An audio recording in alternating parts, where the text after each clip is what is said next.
جمشید دستی کے گھر میں کیا ہوا وہ آپ کے سامنے ہے۔ ہم اس بات پہ حیران ہیں کہ لوگ اسلام آباد سے اپنی جو ریسپیکٹڈ کورٹس ہیں، اپنے ان ضلعوں اور ڈویژنز کی جہاں پہ جا کے انہوں نے بیل لینی ہے، وہ وہاں بھی نہیں جا سک رہے ہیں۔ ایم این ایز کو اپنے ضلع کی اینٹی کرپشن کورٹ میں پیش ہونے کے لیے بھی پروٹیکٹیو بیلز لینی پڑ رہی ہیں کہ ایسا نہ ہو جیسے حاجی امتیاز صاحب یہاں سے نکلے اور ان کو ابڈکٹ کر لیا گیا۔ اس ملک میں کیا ہو رہا ہے؟ ہم اس کی شدید ترین الفاظ میں مذمت کرتے ہیں۔ اس سلسلے کو فوری روکا جائے۔ اگر آپ یہ نہیں روکیں گے تو جیسے اسد عمر صاحب نے کہا کہ انارکی، تقسیم، تباہی، یہ آپ اس سے بچ نہیں سکیں گے، اور صرف بیانوں سے اور کاؤنٹر جو ایکسپلینیشنز ہیں ان سے یہ ملک نہیں چل سکتا ہے۔ سسٹم آپ چلا نہیں سکے، اکانومی آپ نے تباہ کر دی، سیکورٹی سچویشن پاکستان کے ہر کونے میں جو ہے وہ تباہ ہوتی گئی، اور اس کے بعد جو قوم کے حقیقی نمائندے ہیں آپ ان پہ جھوٹے بوگس کیسز کر کے۔ میں آپ کو ایک مثال دیتا ہوں پھر میں بات۔ ہمارے ایک ایم این اے ہے ہمارے ویسٹ ریجن کے، رائے حسن نواز صاحب، وہ 41 میں نہیں ہے، وہ 39 میں ہے۔ ان کو ایک صاحب فون کرتے ہیں اور کہتے ہیں جی تھوڑے نال ملنا جی، ملاقات کرنی جی۔ انہوں نے کہا ملاقات تو کر لیں گے مگر تسی خبراں شبراں لسٹاں نہیں جی پڑھ دے۔ انہوں نے کہا جی کی ہویا جی؟ انہوں نے کہا میں تو 39 41 نہیں ہاں۔ تو آگے سے فون کرنے والا کہتا ہے او ہو غلطی ہوگی، موجہ کرو تسی، چلو ٹھیک ہے ملاقات نہیں کرنا۔ سو 39 والا نہیں موجہ نے تو 41 والا واسطے عذاب ہے۔ یہ اس ملک کی تقسیم ہے۔ پہلے ہم 45 اور 47 والے رولے میں پڑے رہے ہیں، او دا فیصلہ حالی کیتا نہیں کسی نے۔ اب ہمارے ساتھ جو ہے وہ 39 اور 41 والا معاملہ ہو گیا ہے۔ میں یہ سمجھتا ہوں کہ اس ملک کو تباہ نہ کریں۔ پاکستان تحریک انصاف اپنے ہر ایم این اے، ہر ورکر، رؤوف حسن سے لے کے آفس کے ایک امپلائی تک، ایک ایم این اے کے ساتھ کھڑے گی اور ان کی رہائی کے لیے آخری حد تک جائیں گے، خون کے آخری قطرے تک کھڑے رہیں گے۔ اور جس لا عمل کا اعلان عمر بھائی نے اور اسد کیسر صاحب نے کیا ہے، ساری پی ٹی آئی پورے پاکستان میں لبیک کہے گی۔ پروڈکشن آرڈرز کے لیے ہم جائیں گے اسپیکر کے پاس۔ اب جو اگلے اجلاس آ رہا ہے کہ حاجی امتیاز صاحب کو اور اس کے علاوہ اگر کوئی ہمارے اسیر ہیں جو ممبر قومی اسمبلی یا صوبائی اسمبلی ہوں گے، انہیں ان روایات کو اور ان چیزوں کو برقرار رکھتے ہوئے ہم ہو جائیں گے۔ اور ہمیں امید ہے یہ بے حیائی جو ہے یہ جہاں تک ہو رہی ہے وہیں تک ہوگی، یہ آگے تک ایکسٹینڈ نہیں کرے گی۔ میں بس صرف یہ کہنا چاہتا ہوں عمر بھائی کی بات کی تائید کرتے ہوئے، مجھے صرف یہ سمجھ نہیں آ رہی کہ یہ جو مسلم لیگ نون کی حکومت ہے اور جو ان کے پپٹ اور تابع افسران ہیں اور جو ادارے ان کے ساتھ مل کے ہمارے لوگوں کے خلاف یہ بروٹیلٹی کا ایک جو ہے ایک بےہودہ قسم کا ڈسپلے کر رہے ہیں، میں صرف ان سے یہ پوچھنا چاہتا ہوں کہ کیا آپ نے اس ملک میں رہنا نہیں ہے؟ کیا ہم نے اس ملک میں رہنا نہیں ہے؟ کیا ہمارا رائٹ نہیں ہے؟ آپ کیا سمجھتے ہیں کہ یہ حکومت مسلم لیگ نون کی یہ ہمیشہ رہے گی؟ یہ یہاں سے جائیں گے نہیں؟ اگر آپ افسران ہیں تو آپ حکومت پاکستان کے ریاست کے ملازم ہیں، آپ پاکستان کی عوام کو بھی جواب دہ ہیں۔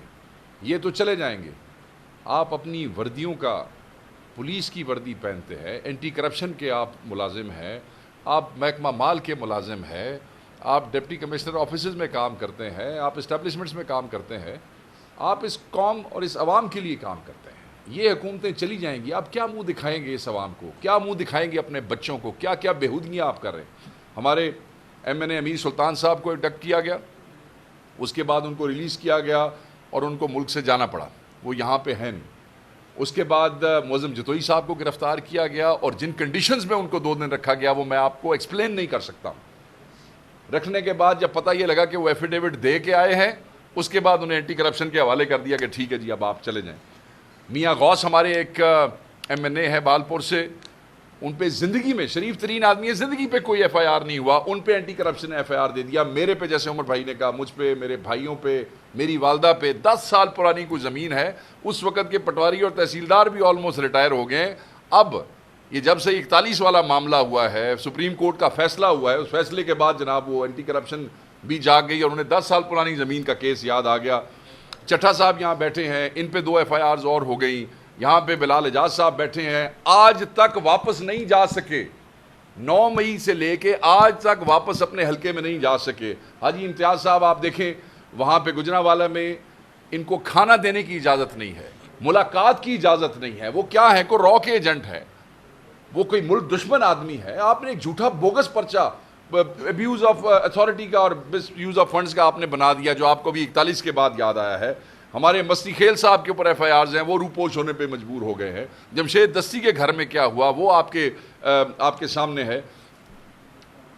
ہم اس بات پہ حیران ہیں کہ لوگ اسلام آباد سے اپنی جو ریسپیکٹڈ کورٹس ہیں، اپنے ان ضلعوں اور ڈویژنز کی جہاں پہ جا کے انہوں نے بیلز لینی ہے، وہ وہاں بھی نہیں جا سک رہے ہیں۔ ایم این ایز کو اپنے ضلع کی اینٹی کرپشن کورٹ میں پیش ہونے کے لیے بھی پروٹیکٹیو بیلز لینی پڑ رہی ہیں کہ ایسا نہ ہو جیسے حاجی امتیاز صاحب یہاں سے نکلے اور ان کو ابڈکٹ کر لیا گیا۔ اس ملک میں کیا ہو رہا ہے؟ ہم اس کی شدید ترین الفاظ میں مذمت کرتے ہیں۔ اس سلسلے کو فوری روکا جائے۔ اگر آپ یہ نہیں روکیں گے تو جیسے اسد عمر صاحب نے کہا کہ انارکی، تقسیم، تباہی، یہ آپ اس سے بچ نہیں سکیں گے، اور صرف بیانوں سے اور کاؤنٹر جو ایکسپلینیشنز ہیں ان سے یہ ملک نہیں چل سکتا ہے۔ سسٹم آپ چلا نہیں سکے، اکانومی آپ نے تباہ کر دی، سیکورٹی سچویشن پاکستان کے ہر کونے میں جو ہے وہ تباہ ہوتی گئی، اور اس کے بعد جو قوم کے حقیقی نمائندے ہیں آپ ان پہ جھوٹے بوگس کیسز کر کے، میں آپ کو ایک مثال دیتا ہوں پھر میں بات، ہمارے ایک ایم این اے ہے ہمارے ویسٹ ریجن کے رائے حسن نواز صاحب، وہ 41 میں نہیں ہے، وہ 39 میں ہے۔ ان کو ایک صاحب فون کرتے ہیں اور کہتے ہیں جی تھوڑے نال ملنا جی، ملاقات کرنی جی۔ انہوں نے کہا ملاقات تو کر لیں گے مگر تسی خبراں شبراں لسٹاں نہیں جی پڑھ دے۔ انہوں نے کہا جی کی ہویا جی؟ انہوں نے کہا میں تو 39 41 نہیں ہاں۔ تو آگے سے فون کرنے والا کہتا ہے او ہو غلطی ہوگی، موجاں کرو تسی، چلو ٹھیک ہے ملاقات نہیں کرنا۔ سو 39 والا نہیں موجاں نے تو 41 والا واسطے عذاب ہے۔ یہ اس ملک کی تقسیم ہے۔ پہلے ہم 45 اور 47 والے رولے میں پڑے رہے ہیں، او دا فیصلہ حالی کیتا نہیں کسی نے۔ اب ہمارے ساتھ جو ہے وہ 39 اور 41 والا معاملہ ہو گیا ہے۔ میں یہ سمجھتا ہوں کہ اس ملک کو تباہ نہ کریں۔ پاکستان تحریک انصاف اپنے ہر ایم این اے، ہر ورکر، رؤوف حسن سے لے کے آفس کے ایک امپلائی تک، ایک ایم این اے کے ساتھ کھڑے گی اور ان کی رہائی کے لیے آخری حد تک جائیں گے، خون کے آخری قطرے تک کھڑے رہیں گے۔ اور جس لائے عمل کا اعلان عمر بھائی نے اور اسد کیسر صاحب نے کیا ہے، ساری پی ٹی آئی پورے پاکستان میں لبیک کہے گی۔ پروٹیکشن آرڈرز کے لیے ہم جائیں گے اسپیکر کے پاس۔ اب جو اگلے اجلاس آ رہا ہے کہ حاجی امتیاز صاحب کو اور اس کے علاوہ اگر کوئی ہمارے اسیر ہیں جو ممبر قومی اسمبلی یا صوبائی اسمبلی ہوں گے، انہیں ان روایات کو اور ان چیزوں کو برقرار رکھتے ہوئے ہم ہو جائیں گے۔ اور ہمیں امید ہے یہ بے حیائی جو ہے یہ جہاں تک ہو رہی ہے وہیں تک ہوگی، یہ آگے تک ایکسٹینڈ نہیں کرے گی۔ ایک منٹ، میں ایک جو خواہش تھی نا کہ یہ فارورڈ بلاک بن جائے گا، وہ جو ہے نا نہیں بن سکا۔ ان کو تو یہ ان کی اوسان خطا ہو چکے ہیں، ان کو سمجھ نہیں آ رہے، ان کو یہ بھی پتہ نہیں ہے کہ یہ پنجاب کے ایم این ایز کے اندر کیسی اتنی وہ آئی ہے اٹھانا۔ یہ ہم اپنے پنجاب کے ایم این ایز پارلیمنٹیرین کو سلام پیش کرتے ہیں جس طرح بہادری سے وہ حالات کا مقابلہ کرتے ہیں۔ پرسوں جو ہنگامی اجلاس طلب کیا گیا ہے آپ کی قومی اسمبلی کا، اس میں قانون سازی ہو رہی ہے، اور قانون سازی بھی آپ لوگوں کے حوالے سے ہی اس میں جو آپ کی پابندی لگیں گی کے پوائنٹ ہے، کافی ساری چیزیں آپ لوگوں نے کیا اس حوالے سے بھی حکمت عملی تیار کی ہے؟ دوسرا، ایک طرف آپ کو مذاکرات کی دعوت دیتے ہیں، 145 کی خلاف ورزی جماعت اسلامی کر رہی ہے، ایف آئی آر آپ کے اوپر ہو رہی ہیں پنڈی کے اندر، اور کیا سمجھتے ہیں آپ دنیا میں جو احتجاج ہوتے ہیں یا اس سے پہلے بھی ہوتے رہے ہیں، کورٹوں سے اجازتیں لے کے کبھی احتجاج ہوئے ہیں یا کامیاب ہوئے ہیں؟ دیکھیں، ایک تو یہ کہ یہ جو اسمبلی میں لے کے جا رہے ہیں نا، تو ہم تو اس اسمبلی کی جو مطلب قانونی حیثیت ہے اس کے اوپر ہمیں سیریس آبزرویشن ہے۔ ہمیں کہتے ہیں کہ یہ 47 کے لوگ ہیں، یہ اگر کوئی قرارداد بھی پاس کرتے ہیں اس قرارداد کی کوئی حیثیت نہیں ہے، ان کو پبلک سپورٹ حاصل نہیں ہے، یہ جعلی طور پر بیٹھے ہیں۔ ہمارے سپریم کورٹ سے یہ اپیل ہوگی کہ اگر یہ اس قسم کی کوئی قانون سازی یا کوئی قرارداد پاس کرتی ہے تو اس کی کوئی شے نہیں ہے، یہ بالکل۔ اور دوسری بات یہ ہے کہ آپ مجھے بتائیں کہ نمبر 1 سینٹ اس وقت انکمپلیٹ ہے، آپ نے جوائنٹ اس پہ جانا ہے نا، ہمارے ایک صوبے کی اس میں نمائندگی نہیں ہے۔ نمبر 2 جو ہمارے اس وقت اسپیشل سیٹیں ابھی تک اس کی نمائندگی نہیں آئی ہے، تو اس قراردادوں کی اس کی کوئی قانونی حیثیت نہیں، کوٹ آف لا۔ ایک جو آپ نے بات کی میں ایڈ اگر کر دوں تو آپ نے کہا کہ احتجاجوں کے لیے اجازت کی ضرورت ہوتی۔ مجھے یہ لگتا ہے آپ کے میڈیا بھی ایک دو دن سے میں دیکھ رہا ہوں، یہ امپریشن دیا جا رہا ہے پاکستان تحریک انصاف کے ورکر اور ہمارے جو مقامی قائدین ہیں ان کو انڈرمائن کرنے کی کوشش کی جا رہی ہے میڈیا کے ایک سیکشن کی وجہ سے اور ہماری ایک سیاسی مخالف پارٹی کی طرف سے۔ میں آپ کو واضح بتا دوں، کل پنجاب کے جمعے والے دن پنجاب کے ہر ضلع، ہر تحصیل، ہر شہر کے سینٹر میں احتجاج کیا ہے پاکستان تحریک انصاف نے. پورے سرحد کے ہر ضلع، ہر تحصیل میں، سندھ کے، بلوچستان کے. پنجاب کل میں ہر صدر سے، ہر M N A M P A میری بات ہوئی ہے. ہر ضلع کے اندر ہمارے بندوں کو، لیا میں ہمارے 18 بندے ڈیٹین کیے گئے ہیں، جھنگ میں ہمارے بندوں پہ ایف آئی آرز دی گئی ہیں، لاہور میں ہمارے بندوں پہ ایف آئی آرز دی گئی ہیں، ڈی جی خان میں، رحیم یار خان میں، پورے پنجاب کے ہر ضلع کے اندر ہمارے سینکڑوں ورکر اٹھائے گئے ہیں. مگر اس کے باوجود ہمارے لوگوں نے احتجاج کیا ہے. جو یہ لوگ کہانیاں سنا رہے ہیں نا جی کہ یہ اجازتوں کے انتظار میں، اجازت کے بغیر، دس از نان سینس.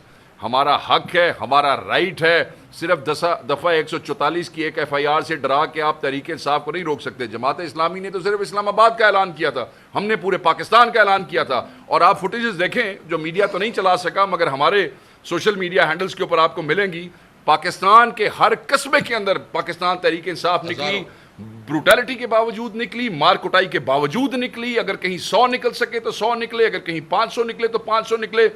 اجازت کی بات نہیں ہے، ہم قانون کا احترام کرنے والے لوگ ہیں. جہاں تک اسلام آباد کا تعلق تھا، کیونکہ ہم عدالت میں گئے ہوئے تھے، عدالت کا احترام ضروری ہے، ہم وہاں ایک نئی کنٹروورسی جنریٹ نہیں کرنا چاہتے تھے. مگر پورے پاکستان میں احتجاج ہوا ہے، پرچے برداشت کیے ہیں، گرفتاریاں برداشت کی ہیں، مگر اجازت والے رولے میں نہیں پڑے. تو یہ امپریشن کوئی نہ دے. یہاں پہ ایک سیکنڈ یہاں پہ میں ایڈ کر دوں. اسلام آباد کے جلسے کے حوالے سے ہمیں ہمارے قائد جناب وزیر اعظم عمران خان صاحب نے انسٹرکشن دی تھی کہ اسلام آباد کا جلسہ اجازت کے ساتھ کیجیے گا. اس لیے ہم لوگ کورٹ میں گئے، ورنہ جلسے جلوس کرنا پاکستان تحریک انصاف سے بہتر اور سب سے بڑے پاکستان کی تاریخ میں نہ کسی نے کیے اور نہ کوئی کر سکے گا.